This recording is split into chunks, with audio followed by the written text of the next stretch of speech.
Da palavra de Deus, sem perca de tempo, abra sua Bíblia comigo, no livro de 1 Reis, capítulo 17, apenas o versículo de número 1. Glória a Deus.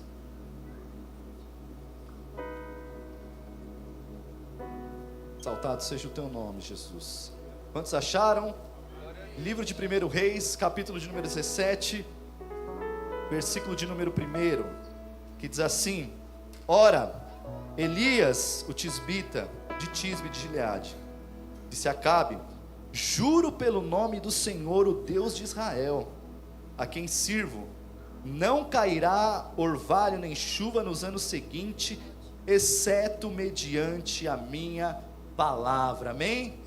Talvez a sua tradução esteja: Então Elias, o tisbita dos moradores de Gileade, apresenta-se a Acabe dizendo: Vive o Senhor Deus de Israel, perante cuja face eu estou, que não haverá nem orvalho, nem chuva sobre a terra, senão segundo a minha palavra.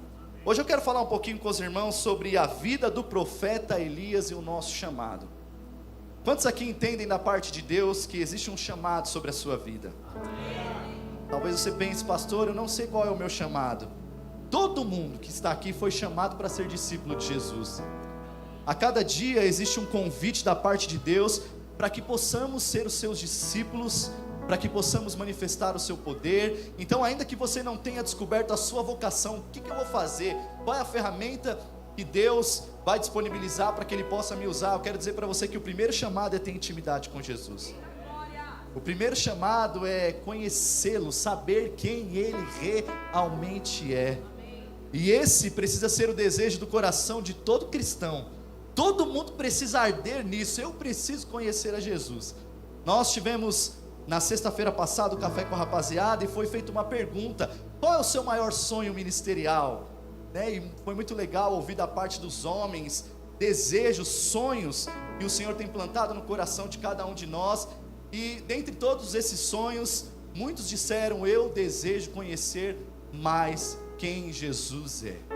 Só de você estar aqui nessa noite, tenha certeza que Ele está se revelando a você de uma forma profunda. A cada culto, a cada ministração, a cada bereana no lar, a cada café com a rapaziada, a cada louvorzão, céus abertos, é como você subisse um degrau da escada da intimidade com Jesus. Cada palavra direcionada, cada louvor, cada profeta que sobe aqui para ministrar, tem algo de Deus que vai com certeza abençoar a sua vida e te aproximar de Jesus. Quantos podem glorificar a Deus por isso? Mas eu quero falar sobre isso, sobre a vida do profeta Elias, que foi uma vida extraordinária, e o nosso chamado, porque eu tenho certeza que nós iremos nos identificar aqui com aquilo que ele viveu, com aquilo que ele sofreu. Antes de mais nada, eu quero situar você sobre o cenário do dia do profeta Elias, ou dos dias em que ele viveu. Nós que estudamos a história ali dos reis, nós podemos observar que dos 6 reis que precedem Acabe, que era o rei de Israel nessa época, 2 foram assassinos e 1 se suicidou. Ouça isso: num período de 209 anos, Israel teve 19 reis e 8 dinastias, e nenhum desses reis andaram com Deus. Só que dentre esse cenário caótico de homens que foram levantados para fazer a vontade de Deus, a Bíblia ainda nos mostra que de todos esses reis ruins, Acabe conseguiu ser o pior rei, porque ele se casou com uma mulher pagã chamada Jezabel, e agora os altares que outrora haviam sido levantados ao único Deus de Israel, agora foram derribados, e agora eles estavam adorando Baal, o Deus da colheita, o Deus da fertilidade, o Deus das lavouras. Então esse era o cenário caótico. Isso me chama muita atenção. Quando você estuda a história do profeta Elias, você vai observar que ali existia uma perseguição religiosa. Por conta da seca houve uma crise financeira, houve apostasia espiritual, não muito diferente dos dias de hoje, não é verdade, irmãos? Quando nós olhamos para o cenário mundial, nós vemos que nós estamos vivendo claramente uma crise. Aqui no Brasil nós vemos que o STF está mandando e desmandando. Nós vemos aí uma crise financeira, os alimentos cada vez subindo mais. Nós vemos uma apostasia espiritual, crentes secularizados, conformados com a mentalidade desse mundo. Então os dias de Elias, por mais que nós olhemos e às vezes pensemos que quão terríveis são esses dias, eu quero dizer para você que não é muito diferente dos dias de hoje, não. Então nós olhamos esse cenário caótico, mas eu quero te dizer algo, irmãos. Nós precisamos entender que é no ambiente de crise que Deus levanta homens e mulheres para fazer a diferença. Eu vou repetir, talvez você não tenha entendido, alguns não tenham glorificado a Deus, mas isso é motivo de você glorificar a Deus. Você está vivendo uma crise política, você está vivendo uma crise financeira, você vive em um período de crise espiritual, mas é num ambiente de crise que Deus ama levantar homens e mulheres para fazerem a diferença. Eu creio, irmãos, profundamente que Deus nos chamou para esse tempo. Eu creio que Deus nos chamou para não nos conformarmos com aquilo que nós temos vivido, sabe? Tem pessoas que olham e dizem, olha, é assim mesmo, não vai mudar. Não é porque nós estamos vivendo em um cenário de crise que nós devemos nos conformar com ele. Nós precisamos entender que Deus nos chamou para fazer a diferença nesse cenário. Mas precisamos entender que Deus levantou a cada um de nós para promover mudanças onde nós estamos. Talvez você olhe para sua família e esteja vivendo um cenário de crise lá dentro. Talvez você empreenda, você olhe para a sua empresa e esteja vivendo um cenário de crise. Eu quero dizer para você que Deus não errou. Ele te chamou para o tempo certo, Ele te colocou no cenário certo e Ele vai te usar. Eu não quero dizer que Deus deseja te usar, Deus vai te usar para mudar esse cenário em nome de Jesus. Quantos podem crer nisso? Mas eu quero compartilhar com você um pouquinho sobre quem era Elias. Nós olhamos Elias que surge de repente, como o texto que nós lemos aqui. Elias era um homem desconhecido, de um lugar desconhecido, não vinha de uma linhagem sacerdotal, não vinha de escola de profetas, não era rico, ele vinha de uma família humilde. Então a primeira lição que eu quero destacar aqui com os irmãos é que Deus ama os improváveis. Será que você pode virar para a pessoa que está do seu lado e dizer assim, Deus ama os improváveis? Sabe por quê? Talvez você entrou aqui nessa noite tão triste, tão cabisbaixo, olhando para os seus recursos e dizendo, pai, eu não tenho nada, eu não consigo desenvolver nada, eu não consigo pegar o microfone, eu não consigo cantar, eu não consigo pregar, eu não consigo fazer nada. Eu venho de uma família humilde, mas eu quero dizer para você, o nosso Deus ama pessoas improváveis. Por isso que Ele levanta Elias em um tempo de crise, por isso que Ele está levantando você, porque Deus ama pessoas comuns. Sabe, Deus, Ele não usa somente pessoas que são famosas para promover a sua glória. Deus não usa somente pessoas que são conhecidas no Instagram para promover um grande avivamento. Deus usa pessoas comuns e nós precisamos entender isso. Só que eu quero te chamar a atenção para um grande fato. Uma coisa que nós precisamos entender é que um dos grandes perigos da vida cristã é a autocomiseração, é o vitimismo. Muitas vezes você olha para dentro da sua casa e pensa, não muda, eu vou me acostumar com isso. Você olha para o seu chamado e talvez ainda você não esteja vivendo a palavra que Deus direcionou para você, e você se conforma com isso, mas a palavra de Deus diz em Romanos 12:2, e não se conformeis com este mundo, com a mentalidade daqueles que se amoldam uma situação que não é da vontade de Deus, mas transformai-vos pela renovação do vosso entendimento. E a renovação do nosso entendimento, ela não pode vir de outro lugar a não ser a palavra de Deus.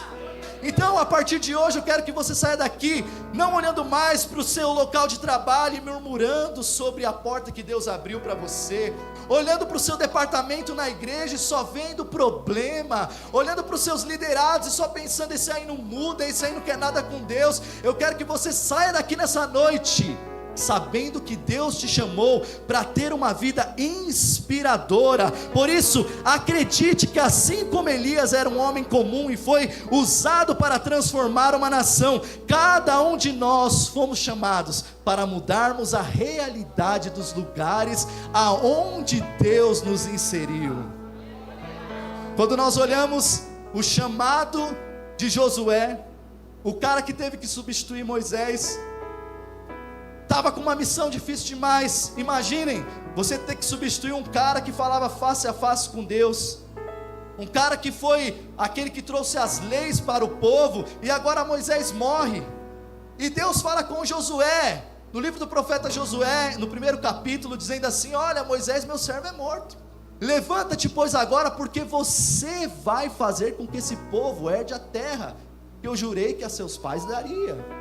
Só que Deus traz uma afirmação para Josué que vai fazer com que ele se encoraje um pouco mais. Ele diz assim: Josué, não pasmes e nem te espantes, ou seja, não tenha medo, não fique preocupado, porque eu, o Senhor, o seu Deus, sou contigo por onde quer que andares. Talvez você tenha vindo de uma família menos menos favorecida. Talvez você trabalhe num lugar que a sua empresa é pequena, não tenha recursos, mas Deus está falando para você nessa noite: não temas, não tenha medo, não te espantes, porque eu, o seu Deus, sou contigo por onde quer que andares. Vamos começar a enxergar as situações com um olhar diferente, irmãos, em nome de Jesus. É isso que Deus deseja de nós, uma geração com bons olhos, porque Jesus diz que os olhos são a candeia do corpo. Se os seus olhos forem bons, todo o teu corpo terá luz. Sabe o que é isso, Wallace? Eu estou vendo que está difícil, mas eu estou vendo ali uma possibilidade de mudança. Então, os fatores exteriores não poderão mudar aquilo que foi gerado dentro. Mas o inverso também é verdade. Ele diz: se os seus olhos forem maus, todo o teu corpo terá trevas. Então, se Deus te chamou, não tenha medo. Será que você pode dizer isso comigo? Se Deus me chamou, eu não vou temer. Ainda que eu seja comum, improvável, Deus vai me usar. Aleluia! Deus vai me usar. Fiquei maravilhado ontem aqui no Louvorzão Céus Abertos, vendo o Di tocar, vendo o Vitão tocar, vendo o filho do Marcos tocar, a galera cantando Dodô e Amanda. Sabe, são pessoas que estão iniciando, são pessoas que talvez, não tenham todo esse recurso, não estudei, não fiz uma faculdade, mas Deus ama usar os improváveis. E você vai ver, irmãos, essa geração voar em nome de Jesus. Amém? E aí aparece esse cara chamado Elias.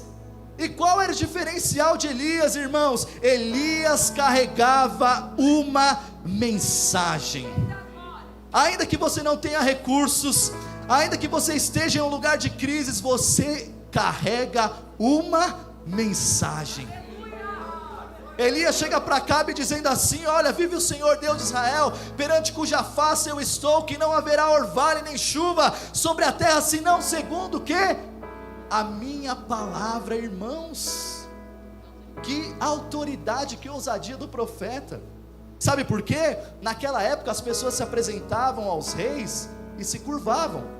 Quantos se lembram da praga que foi lançada sobre o território de Israel, quando Davi quis contar o seu exército? Isso enfureceu o coração de Deus. Sabe por quê?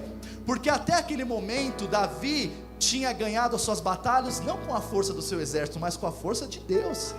Então um dia ele está olhando o seu palácio, ele está olhando o seu exército, ele chama o capitão lá e diz: vamos contar o nosso exército, vamos contar o nosso povo, para que a gente entenda o tamanho do poder bélico que nós temos. E isso enfureceu o coração de Deus.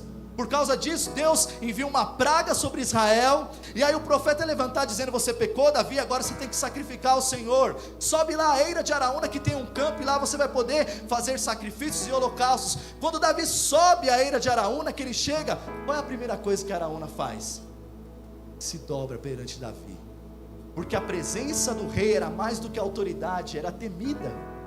Então quando eu olho para um cara que se apresenta diante de Acabe dizendo: vive o Senhor Deus de Israel, perante cuja face eu estou, sabe o que ele está dizendo? Que a presença de Acabe, que representava todo o mal, era insignificante diante de alguém que estava diante de um Deus grande, porque ele diz: vive o Senhor Deus de Israel, perante cuja face eu estou. Ei, se você está diante de um Deus grande, o problema é insignificante para você.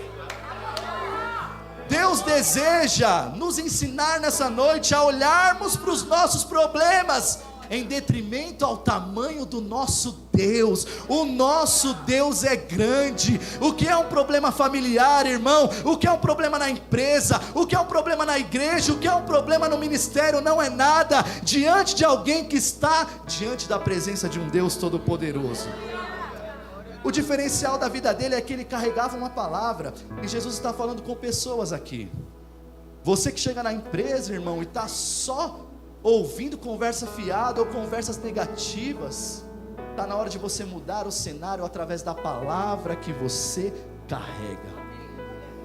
Sabe, eu não gosto de conversar com pessoas pessimistas, eu gosto de conversar com gente otimista, gente que tem sempre uma palavra, gente que tem sempre um sorriso no rosto. Pastor, é proibido ficar triste? Não é, mas eu gosto de gente que me inspira a viver pela fé, porque o caos já está estabelecido, mas nós precisamos de homens e mulheres de Deus que enxerguem uma possibilidade de mudança em um cenário caótico, e Deus está nessa noite levantando homens e mulheres improváveis. Homens e mulheres improváveis, assim como foi Davi, com a mentalidade de alguém que cuidava das ovelhas, como foi com Elias, que não era da escola de profetas, que não era da linhagem sacerdotal, como foi com Gideão, quando os midianitas estavam lá sitiando o território, e ele estava malhando trigo no lagar, e o anjo do Senhor aparece e diz: vai na tua força, varão valoroso. Pessoas improváveis que farão a diferença nessa geração. Eu estou pregando para a gente aqui que precisa ser encorajada, me diz o Espírito Santo. Eu estou pregando para a gente aqui que vai trazer um avivamento na sua casa, na sua empresa, na sua escola, na sua faculdade. Quem pode pegar essa palavra aqui, irmão? Em nome de Jesus, Ele vai fazer isso com você, porque Deus ama os improváveis. Segunda coisa que eu aprendo nesse texto é que Deus trabalha em nossa vida antes de trabalhar através de nós. Por quê?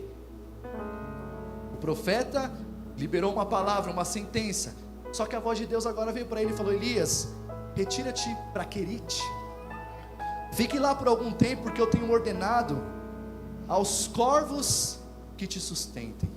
Sabe, irmãos, antes de Deus promover aquilo que Ele deseja na nossa vida, Ele vai nos levar para o deserto.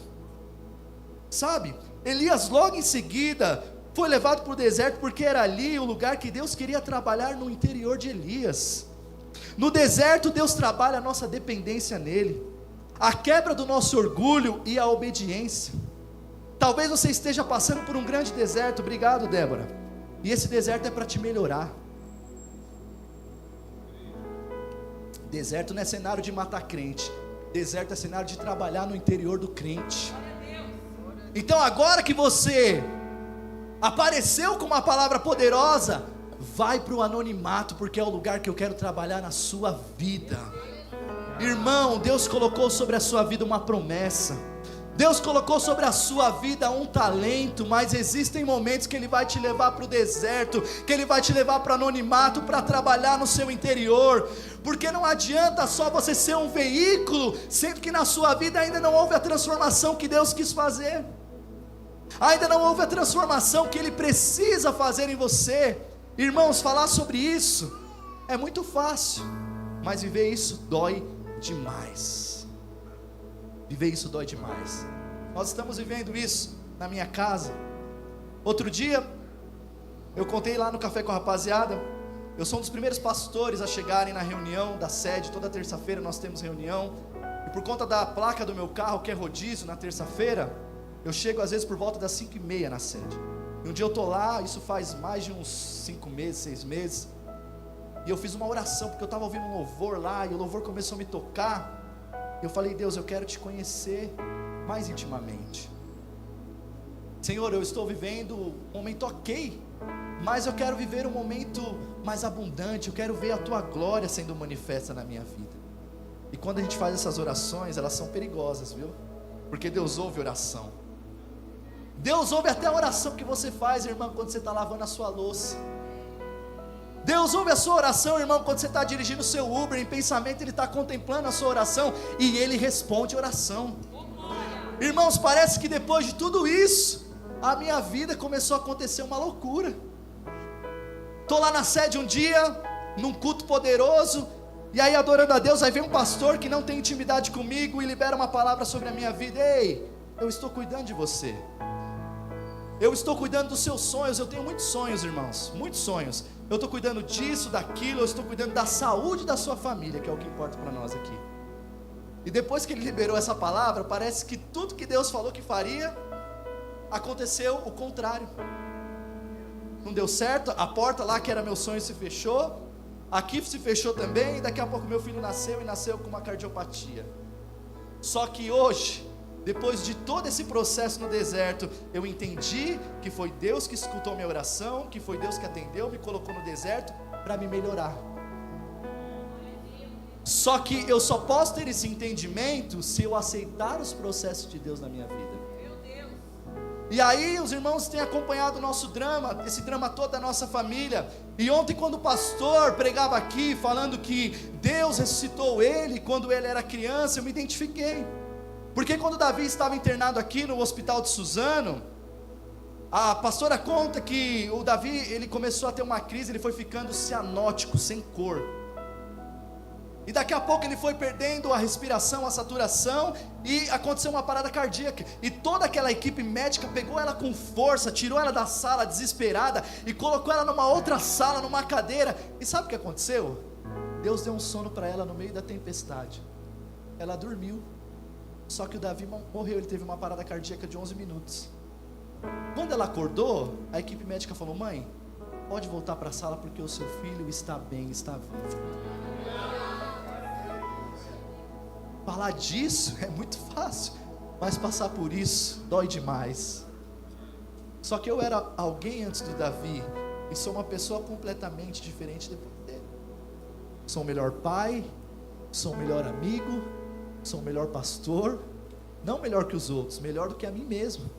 Quem eu sou hoje em detrimento de quem eu era ontem, porque Deus me levou para o deserto para mudar o meu interior, coisa que homem nenhum pode fazer, coisa que a sua esposa não pode fazer, coisa que os seus amigos não podem fazer, coisa que uma palavra liberada aqui às vezes não pode fazer. Mas quando Deus te tira para Querite e te diz: agora você vai viver na minha dependência, agora eu vou enviar corvo todo dia, agora você vai beber do ribeiro de Quizon, Ele começa a mudar você, irmão. Você que só sabia reclamar, você que só olhava situações com olhos maus, agora está contemplando a glória de um Deus, que não é o Deus do vizinho da direita, que não é o Deus do vizinho da esquerda, é o seu Deus. É o seu Deus.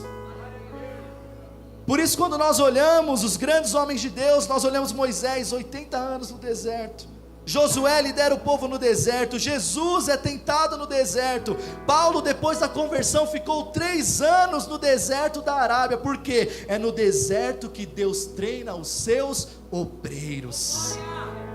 Fica firme, crente, não desiste não. Se está apertando é porque você está no caminho certo, se está apertando é porque Deus está trabalhando em você, e daqui a pouco você vai olhar, você vai dizer: poxa cara, eu era um mentiroso, agora não consigo mentir mais. Sabe aquele filme lá, do menino que faz um pedido, que o pai não mentisse mais? Daquele jeitinho. O pai quer mentir, não consegue, porque o menino fez um pedido lá. Claro que é um filme, é fantasioso, mas o Espírito Santo faz isso em nós. Aquele que roubava não rouba mais, antes trabalha com suas mãos, fazendo o bem para a glória de Deus. Então eu estou pregando aqui nessa noite para um povo que está no deserto, para um povo que às vezes está passando por traições, por perda de pessoas, aperto financeiro, porque é quando passamos por isso que aprendemos a depender mais do provedor do que da provisão. Aprendemos a depender mais do provedor do que da provisão. Deus não quer que você se apegue aos recursos, Deus quer que você se apegue nele. Então é melhor estar no deserto com Deus do que num palácio sem Ele. Porque se você está num deserto com Deus, Ele é seu tudo, você não precisa de mais nada, irmão. As portas podem se fechar para você, os seus amigos podem te trair. No deserto você aprende a depender mais do provedor do que da provisão. Quantos podem glorificar a Deus por isso? E por último, nós aprendemos com a vida de Elias, que se assemelha ao nosso chamado, que nós precisamos tomar cuidado com o desânimo. Porque depois de toda essa história, Elias é mandado para Sarepta. Quando ele chega em Sarepta, ele diz: olha, eu tenho ordenado que uma viúva te sustente. Que loucura! Chega lá, tem uma viúva apanhando lenha, você conhece a história. E Elias fala: mulher, pega um pouquinho de água para mim beber, para eu beber. E ela falou: meu senhor, vou lá pegar. Daqui a pouco, mas faz também um bolo para mim. Olha, não tenho nada, senão só um pouquinho de farinha na panela e de azeite na botija. Veja aqui, eu estou apanhando 2 gravetos porque eu vou preparar um bolo para que o meu filho comamos e morramos.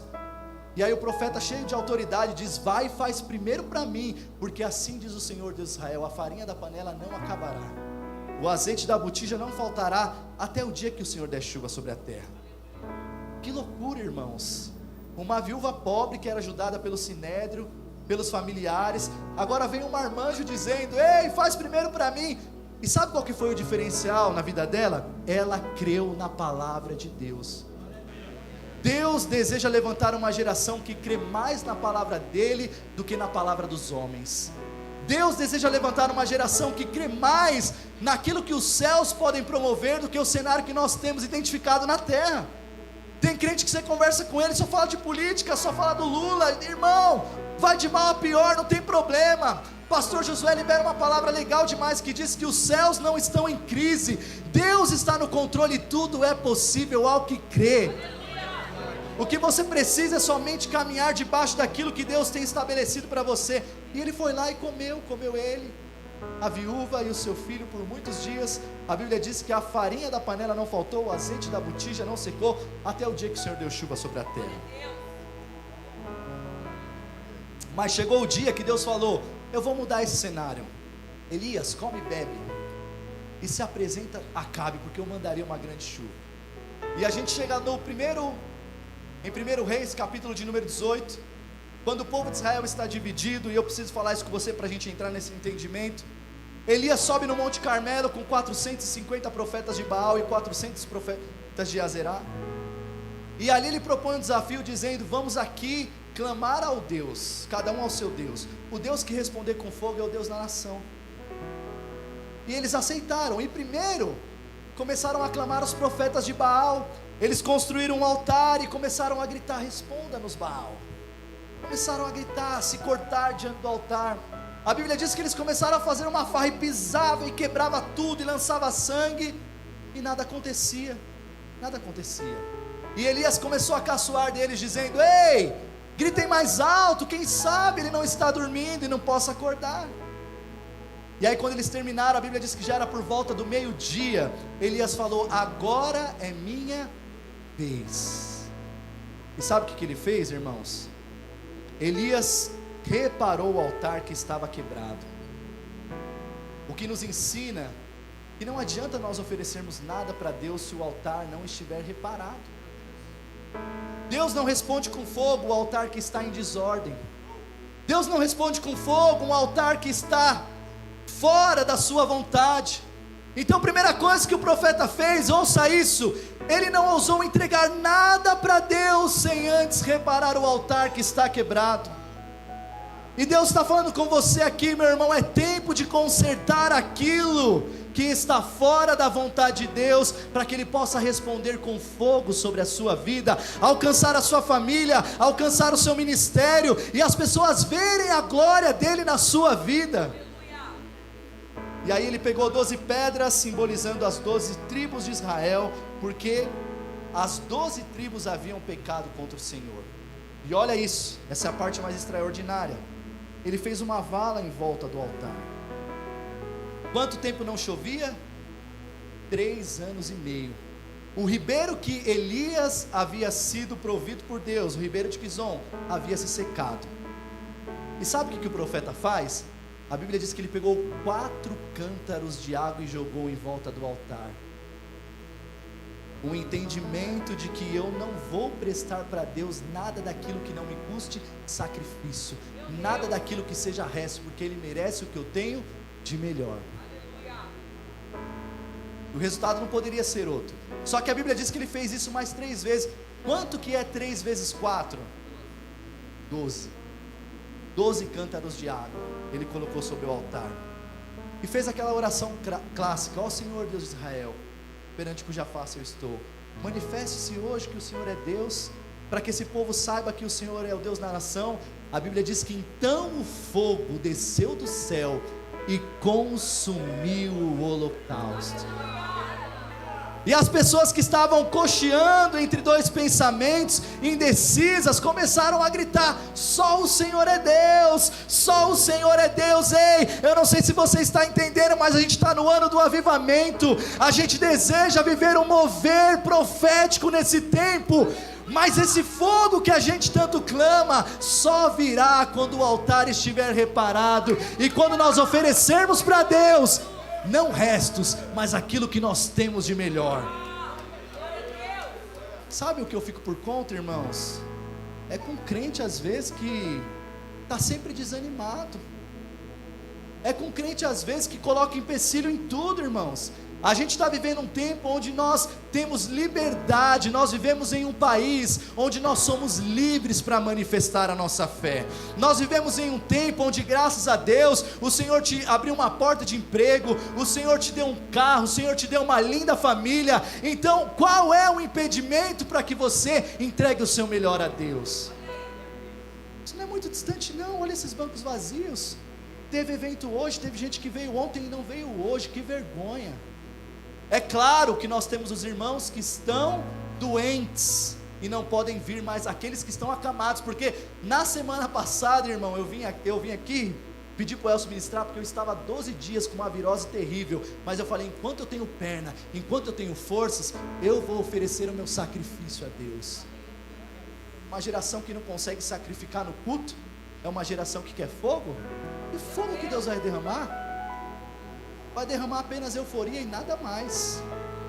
Só que olha que interessante, a nação havia pecado, e Deus veio e consumiu o holocausto, porque quando o altar não está santificado, o fogo vem e consome. Sabe quando a gente está precisando de conserto? Quando a gente entra na igreja e adora a Deus dizendo, Senhor, eu quero que o Senhor me toque, o Senhor sabe aquilo que eu tenho feito, o Senhor conhece o meu pecado, e você se quebranta diante de Deus em verdade, o fogo do Senhor vem e purifica o seu altar. Ele queima tudo, Ele consome tudo, Ele te purifica, Ele te faz uma nova criatura. Então talvez você entrou aqui nessa noite precisando de perdão e purificação. Deus é fogo consumidor, amém? Amém. Será que você pode dizer comigo, Deus é fogo consumidor? Deus é fogo consumidor. Ele consome tudo, foi o que Ele fez com o altar. Acabou com tudo. Agora existe algo muito mais profundo e muito mais lindo, porque lá em Levítico, a Bíblia diz que o fogo precisa queimar sobre o altar e não se apagar. Mas espera aí, se Deus é fogo consumidor, como que faz para o fogo queimar e não se apagar? Vou te dizer, quando Moisés tem um encontro com Deus na sarça, a Bíblia diz que a sarça queimava e não, mas Deus não é fogo consumidor? Mas quando Moisés chega lá no monte, qual foi a primeira coisa que Deus falou para ele, antes de se revelar para ele? Moisés, tire a sandália dos seus pés, porque a terra que você pisa... Interessante, não? O monte era santo, mas a presença de Deus santificava o lugar. Alguém já pegou aí? O fogo permanece aceso no altar quando o lugar está santificado. O fogo não só consome, mas ele preserva, irmão. É aquele crente que você vê sempre entusiasmado. Ei, está chovendo, mas eu estou na igreja. A porta está fechada, mas eu estou adorando a Deus. Ei, aquele irmão não me cumprimentou, mas eu ainda vou dar o meu melhor, porque não é sobre aquilo que está fora, é sobre aquilo que está dentro. E existe um fogo aqui dentro que não se apaga, e eu não consigo oferecer qualquer coisa para Deus. Eu oferecerei sempre a Deus o meu melhor. Irmãos, eu oro e Deus conhece o meu coração. Eu oro para que Deus não me deixe ser pastor de uma igreja apática, de uma igreja de gente preguiçosa e acomodada. Pastor, que palavra dura. É dura, mas sara a nossa alma e fortalece o nosso espírito. Sabe por quê? Quando eu cheguei aqui com a minha esposa, nós estávamos cantando e pregando para os bancos. Só tinha Pedro e Tiago. Só que antes de nós entrarmos na igreja, eu falava para ela: Vilma, você vai cantar, meu amor, como se você estivesse cantando no estádio, porque Jesus vai estar presente e nós iremos dar o nosso melhor. Nós não servimos a homens, nós servimos a um Deus poderoso. Então nós não ofereceremos para Deus qualquer coisa não. Sabe, tudo que nós temos, e não somente aqui, mas com a nossa vida. Qual é a diferença de nós para esses profetas? Qual é a diferença de nós para os apóstolos? Qual é a diferença de nós para Filipe? Que a Bíblia diz que Paulo estava encerrando os crentes na prisão, mas por onde quer que ele ia, ele anunciava a palavra, porque eles estavam debaixo da promessa: vocês receberão a virtude do Espírito e serão as minhas testemunhas. Sabe o que o original grego quer dizer, testemunhas? Mártir. Sabe qual que é a diferença entre eles e nós? É porque a gente dá parte do nosso domingo para Deus. Eles davam a vida. Meu Deus! Aleluia! Eles davam a vida, irmãos. Se você dá a vida, querido, todo lugar que você coloca a planta do seu pé, o Espírito Santo incendeia. Você se depara com pessoas que estão vivendo em morte, agora elas começam a viver, porque a vida que está emanando de você transforma os lugares, transforma ambientes, e Deus manifesta a glória dele por causa de você. Ele poderia fazer sem você, poderia, mas ele não faz porque ele quer usar você. Só que eu disse que falaria sobre cuidado com o desânimo, porque depois dessa grande vitória, sabe o que aconteceu? Jezabel falou: se amanhã essa hora você estiver aqui, eu vou acabar com a sua vida. E agora o cara que foi usado para derramar fogo do céu fugiu para o deserto. Vá comigo, 1 Reis 19, 3 e 4.